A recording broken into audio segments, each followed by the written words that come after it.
On a les moyens de faire en sorte que les gens puissent tous les soirs continuer à regarder TPMP, que tu puisses continuer à tourner ton émission. Et pour ça, comment on fait? Comment on fait? Justement. D'abord, on a fait le plein des stocks de gaz. Donc là, ils sont pleins, 100%. 100%, il y a du gaz de fou. Ensuite, on redémarre petit à petit les réacteurs. Le problème, c'est qu'on s'est retrouvé avec un tiers du parc nucléaire à l'arrêt et que le nucléaire, c'est 60% de notre électricité. Donc quand vous en avez un tiers en rade, vous comprenez que ça pose quelques petits problèmes. EDF travaille.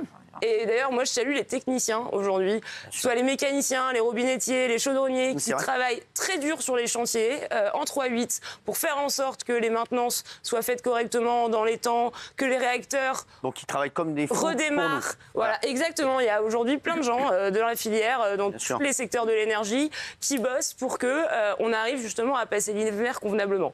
Ce que je dis en revanche, c'est qu'il est possible qu'il y ait des moments de tension.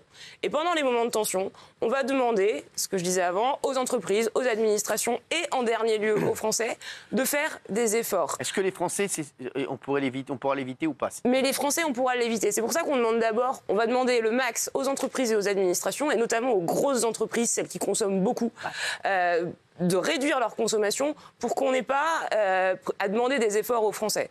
On a demandé beaucoup d'efforts aux Français ces dernières années. Donc sur le Covid, en premier lieu, on en a largement parlé. Et donc vraiment, l'idée, c'est de préserver autant que possible et de protéger les gens. Ça serait bien parce que janvier, là, après Noël, déjà, t'as plus d'oseille. Ça, t'arrives en janvier... T'es comme un con, il fait c'est des périodes de triste. Et puis le mois le plus froid, c'est février. Terminé sur une chose. Le mois le plus froid, c'est février, et puis à faire janvier. En janvier, tu te lèves le matin, il fait nuit. Tu te lèves le soir, il fait nuit. Et d'autant que Cyril... Une dernière chose qui est importante, c'est qu'en plus, on dit... Il faut demander aux Français de faire des efforts. Mais aujourd'hui, le prix de l'énergie, il est cher. Et les gens, ils font déjà des efforts au quotidien. C'est aussi pour ça que je dis que c'est aux entreprises et aux administrations de prendre leur part. De toute façon, les gens font déjà attention. Est-ce qu'on va demander aux mairies, parce que j'ai vu qu'il y a des décos de Noël, tout ça, là. Parce que j'ai entendu parler. Est-ce qu'on pourrait demander, par exemple, à Anne Hidalgo d'arrêter le marteau-piqueur Alors, est-ce qu'on pourrait demander... Ça prend de l'électricité, quoi, quand même. Oui, en tout cas, il y a beaucoup de maires, aujourd'hui, qui, de façon proactive, volontairement, ont proposé des plans de sobriété pour faire attention dans leur ville.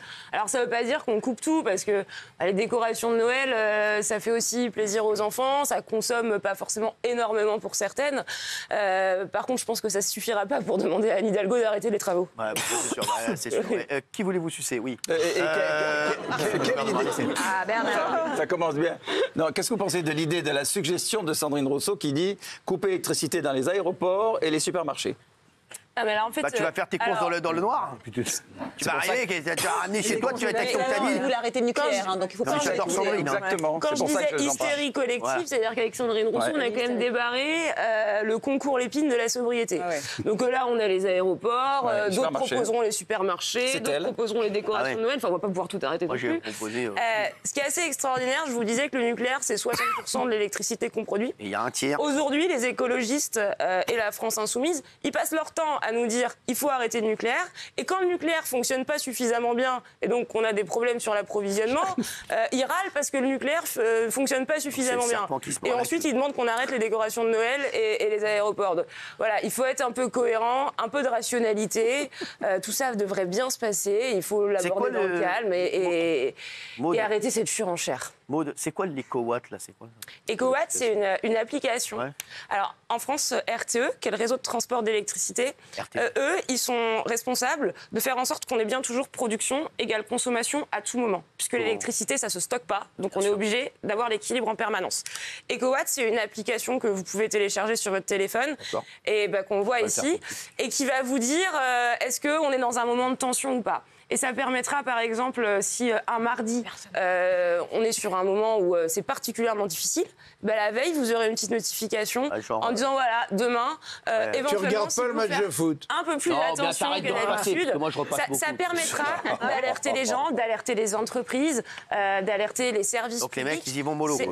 Et c'est extrêmement bien fait. Et d'ailleurs, on a dépassé hier le 1 million de téléchargements d'EcoWatt. Ça a doublé en l'espace de quelques jours. Ce qui est bien la preuve que les Français, ils sont responsables. L'appli est gratuite. L'appli est gratuite. Bien sûr, l'appli est gratuite. Et que chacun a conscience de ce qui se passe. J'aurais pu mettre un billet là-dessus.